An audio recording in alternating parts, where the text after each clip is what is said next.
हिंदू मुर्दे की राख, चिता। चिता जिसको जलाते हैं, होता क्या है? हमारे यहाँ पे काला जादू होता है कब्रिस्तानों में, हाँ जी। या मुसलमानों के या ईसाइयों के कब्र में जाके लोग चीज़ें दफनाते हैं, बेहुरमती करते हैं मुर्दों की, चाहे वो ईसाई मज़हब से हैं चाहे मुसलमान मज़हब से हैं। हिंदू मज़हब में क्या होता है?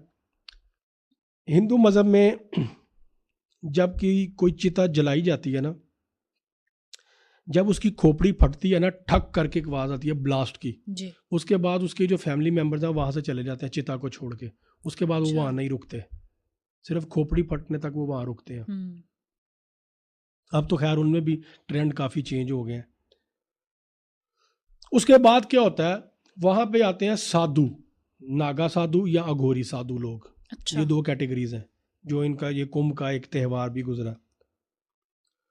नागा साधु या अघोरी साधु दुनिया में सबसे ज़्यादा पावरफुल ब्लैक मैजिक के एक्सपर्ट माने जाते हैं।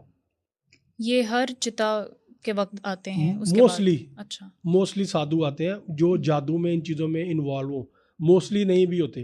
ओके। हिंदू मज़हब इन चीज़ों की तालीमात नहीं देता।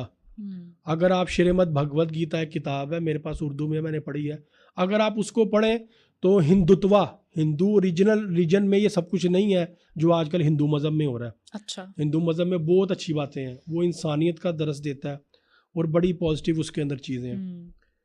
खैर वो क्या करते हैं कि जब उस मुर्दे की गोश्त को खाते भी हैं, अच्छा। मुर्दे का फ्लैश भी खाते हैं, वो मुर्दे का यूरिन भी पीते हैं, और उसकी जो है वो जो इंटेस्टाइन वगैरह जिस्म में जितने गंदे अज़ा इंसान के वो सारे वो खाते हैं। अच्छा, इस दौरान वो क्या करते हैं कि उस चिता से कुछ दूरी पे बैठ के एक रिचुअल परफॉर्म करते हैं आग जला के। अच्छा। उस रिचुअल के लिए कुछ ज़मीन पे ना खास किस्म का एक डायरेक्शन में एक वो एक निशान बनाते हैं, उसके ऊपर एक लाल हिसार धागा बनाते होंगे। लपेटते हैं, हिसार बनाते हैं, लाल धागा बांधते हैं, उसके अंदर वो बैठते हैं, फिर वो अपना एक मंत्र तंत्र का जाप शुरू करते हैं। ओके। फिर क्या होता है कि चिता में से ना एक शोला उड़ता है, अच्छा। वो उड़ के आता है उस साधु के पास। साधु के पास आने के बाद वो उस दायरे के अंदर नहीं दाखिल होता, दायरे के बाहर या जो वो जिस डायरेक्शन में वो जो बना हुआ है निशान जिसमें वो साधु बैठा है उस डोरी के ऊपर वो चलना शुरू करता है। अच्छा। उसकी पूजा, उसके पूजा तो नहीं, खैर वो तंत्र मंत्र के दौरान वो उस पर चलना शुरू करता है।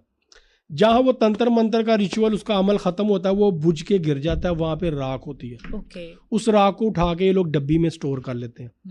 उसमें कैद होता है उस मुर्दे का हमजाद।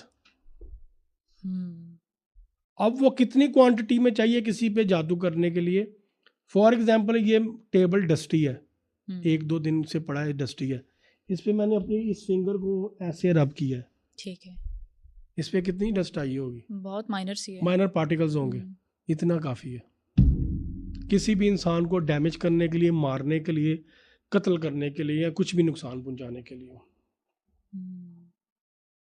ठीक है, तो उस पेशेंट को ये खिलाया गया उसको ये खिलाया हुआ था था। और उसकी वजह से वो इस हाल में पहुंचा कि आप अंदाजा करें वो आईसीयू तक पहुंच गया। अमेरिका के डॉक्टर्स उसका इलाज कर रहे थे लेकिन उसकी आपको इस बात का diagnose इदराक कैसे हुआ कि उसके साथ ये मामला है? देखें, उसका जो चेहरा था ना, उसके चेहरे के ऊपर वो इवल एंटिटी जाहिर होना शुरू होगी और उसको जादू खिलाया हुआ था जो उसके एक्सरे के अंदर वो 5 खोपड़ियां नजर आई थी। अच्छा।